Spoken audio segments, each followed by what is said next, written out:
sem airbag, sem ABS, sem controle de tração, e tudo isso em um carro que pesa pouco mais de 1 tonelada, com 406 cavalos de potência. Na época em que o Segaris foi lançado, em 2005 pelo menos, o ABS deveria ser obrigatório. Quando Peter Wheeler, que liderava a empresa, foi questionado, respondeu: "Nunca recebemos esse comunicado." Da mesma forma, ele justificou a ausência de controle de tração e airbag, dizendo que isso faria os motoristas ficarem confiantes demais e mais propensos a acidentes.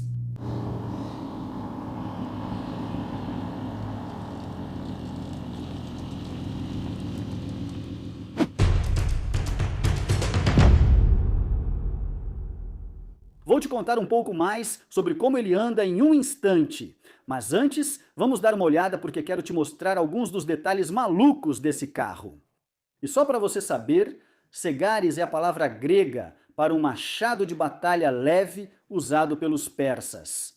Muito apropriado, eu acho. Então a primeira coisa é que, curiosamente, o telhado é realmente mais alto de um lado do que do outro. Agora, isso realmente parece um pouco estranho, mas existe um motivo para isso. Se você for para a pista, precisa de um capacete. No lado do motorista, deram um pouco mais de espaço. Curiosamente, nos carros europeus com volante à esquerda, eles não se preocuparam e usaram um teto totalmente plano. Muitos carros transformam o escapamento em um elemento de design, mas quantos você já viu que saem pelas laterais? Eles, originalmente, projetaram para que tivesse entradas de ar funcionais para ventilar as caixas de roda, mas descobriram que isso jogava muita sujeira e pedras no para-brisa. Então eles simplesmente as fecharam. E eu acho que isso faz com que fique ainda melhor. É quase como se fossem tipo nadadeiras dorsais no capô. E quem mais você conhece que faria um aerofólio traseiro transparente? E só olha o ângulo disso e esses suportes absolutamente lindos. Por dentro, este é um dos TVR mais bem construídos e possui detalhes realmente interessantes. Para abrir as portas, não tem maçanetas, só tem um botãozinho. Se você pensar bem, faz sentido. Se já há travamento central, para que ter o peso, custo e complexidade das maçanetas? Espero que você ainda consiga sair. Se a bateria acabar, deve haver destravamento manual em algum lugar. Você ainda tem coisas mais malucas. Eles colocaram um cinzeiro, mas ele fica aqui dentro. Então eu não sei como diabos você deveria usar isso de verdade. Qual era o sentido disso? No geral, um carro maluco, mas vamos ver como ele realmente anda.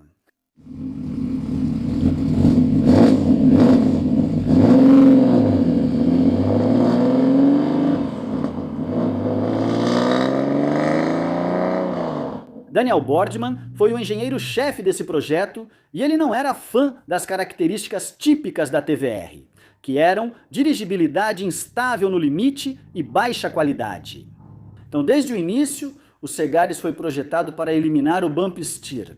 A suspensão, ou seja, os amortecedores, foram desenvolvidos em conjunto com a Bilstein e o carro inteiro foi montado de forma melhor do que qualquer TVR que veio antes dele. O interior mistura o encantador com o ligeiramente absurdo. Então você tem lindos botões de alumínio usinado. Você tem aquela incrível alavanca de câmbio curta e grossa, freio de mão de alumínio, couro cobrindo tudo, e realmente parece mais sólido do que nos carros que vieram antes deste.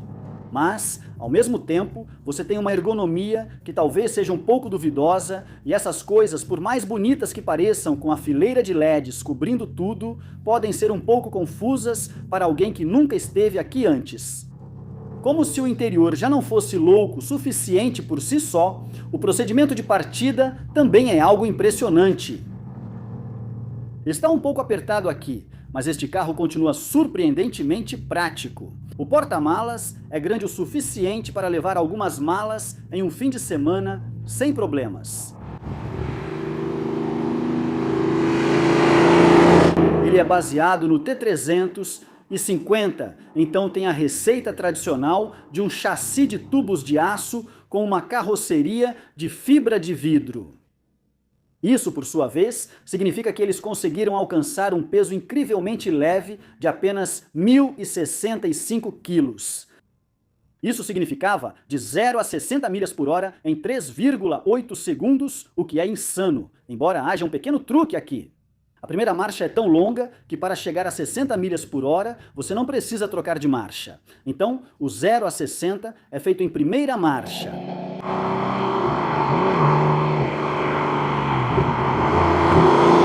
Então, o motor, o Speed 6, é um 4 litros que produz 406 cavalos de potência, mas a maioria deles em algum momento já quebrou, incluindo este aqui.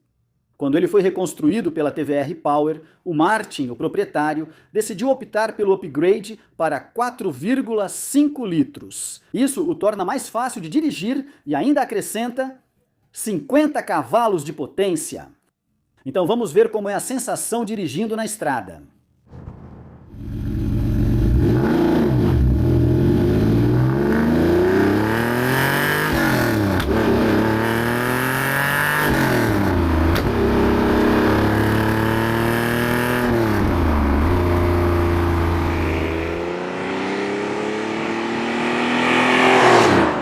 Ok? Isso não foi com o pé no fundo, porque embora tenha sido usado recentemente, Martin me disse para esperar até que tivesse pelo menos alguns pontos na temperatura do óleo.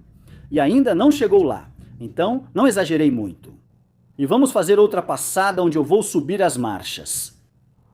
Mas mesmo assim, e acho que foi talvez uns 70%, parece que é uma máquina bruta. Agora, é um pouco uma pena que o carro original desenvolveu aqueles amortecedores Bilstein, ele era muito bem suspenso, mas quando um deles começou a vazar, o Martin colocou uns Nitron e eles são um pouco duros demais para a rua. Ainda assim, parece um carro muito bem acertado. Se você conhece os TVRs e dirige um Cigar S, acho que uma das principais coisas que você vai notar é que há menos desconexão entre a dianteira e a traseira do carro. Dito isso, ainda é um carro que você precisa respeitar. A direção passou de 1,7 voltas de batente a batente para 2. Isso o torna menos nervoso que alguns carros anteriores, especialmente o Tuscan, mas com 2 voltas de batente a batente ainda é incrivelmente direto. Os freios, tenho que dizer, são uma das melhores características deste carro. Eles têm, você aperta o pedal, há um pequeno curso inicial, depois ele simplesmente fica firme, mas eles são tão fáceis de modular. Eles também te dão muito retorno.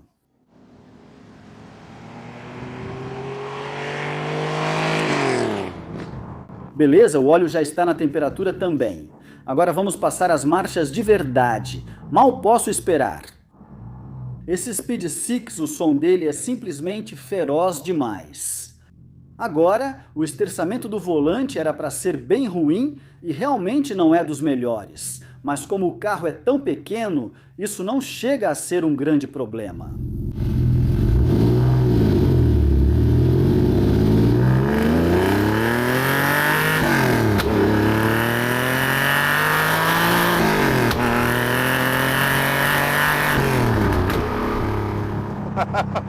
Então eu acho que na outra volta, aquilo nem chegou a 70%, porque o acelerador tem um curso tão longo que é até meio estranho o quanto você tem que apertar o pedal.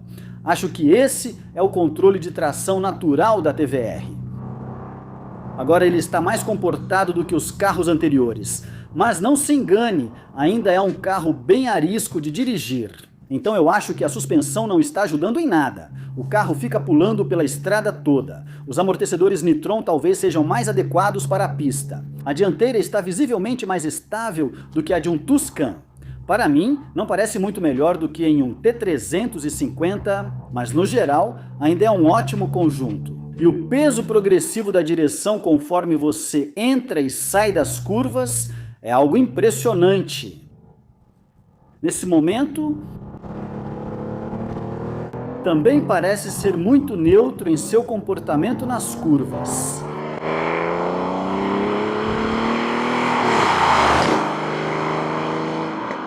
Não sei quanto a você, mas eu acho que esses aqui estão sensacionais. Eles não são tipicamente bonitos, é claro, mas os detalhes que eu te mostrei antes, além do visual geral, é simplesmente algo que não tem comparação.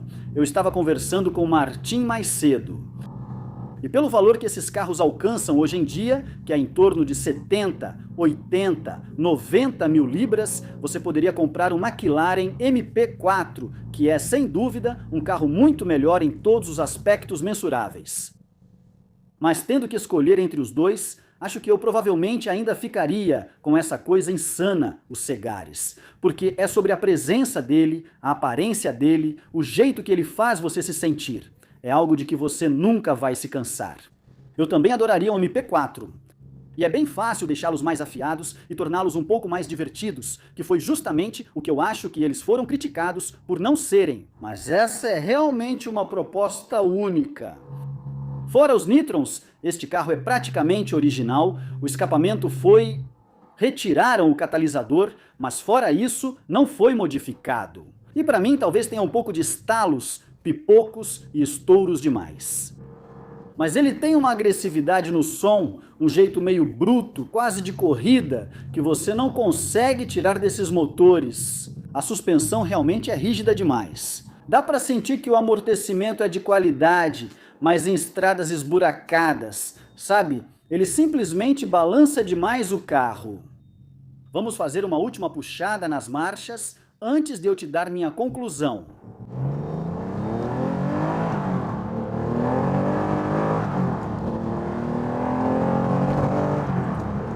E essa foi a melhor até agora.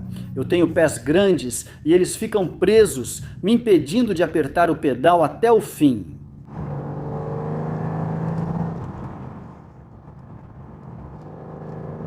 Então, acho que vou concordar que este é o TVR mais bem construído até agora. Mas, não se engane, ainda é um carro que exige respeito. Por exemplo, se eu fosse descrever o Tuscan como um leopardo faminto, sempre alerta e pronto para atacar, então, para mim, o Sagaris seria mais como um leão bem alimentado. Menos propenso a atacar, mas você realmente não iria querer provocá-lo. Agora, já cobri a maioria da linha moderna dos TVRs até agora. Tem um Tamora chegando em breve, mas adoraria fazer um Typhon. Então, se você conhece alguém que tem um, ou se você tem um e está interessado, por favor, entre em contato comigo e vamos tentar marcar uma avaliação dele também. Muito obrigado ao Martin por trazer o carro, obrigado a todos vocês por assistirem e espero vê-los no próximo vídeo.